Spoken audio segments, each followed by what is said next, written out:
শিশুর জন্মের পর থেকেই টিকা দেওয়া শুরু হয়। টিকা শিশুকে ভবিষ্যতের নানা মারাত্মক রোগ থেকে সুরক্ষা দেয়। অনেক সময় দেখা যায় অবহেলার কারণে বা অজ্ঞতার কারণে বাবা মায়েরা নিয়মিত টিকা দেন না। কিন্তু মনে রাখবেন, প্রতিটি টিকা শিশুর জন্য জীবন রক্ষাকারী। জন্মের সাথে সাথেই শুরু হয় বিসিজি, হেপাটাইটিস বি ও পোলিওর মতো জরুরি টিকা। এরপর 6 সপ্তাহ, 10 সপ্তাহ, 14 সপ্তাহ বয়সে ডিপথেরিয়া, কাশি, ধনুষ্টঙ্কার সহ নানা মারাত্মক রোগ থেকে সুরক্ষার জন্য টিকা দেওয়া হয়। 9 মাস বয়সের শিশুকে হাম রুবেলা টিকা দেওয়া হয়। এরপর 15 মাস বয়স পর্যন্ত আরও কয়েকটি গুরুত্বপূর্ণ টিকা দেওয়া হয়।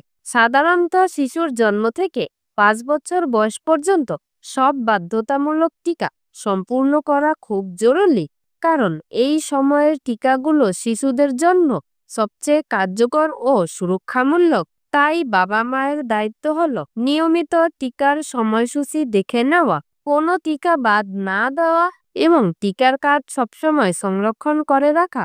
মনে রাখবেন, আজকের সামান্য সচেতনতা আপনার শিশুর সুস্থ জীবনের ভিত্তি গড়ে তুলতে পারে।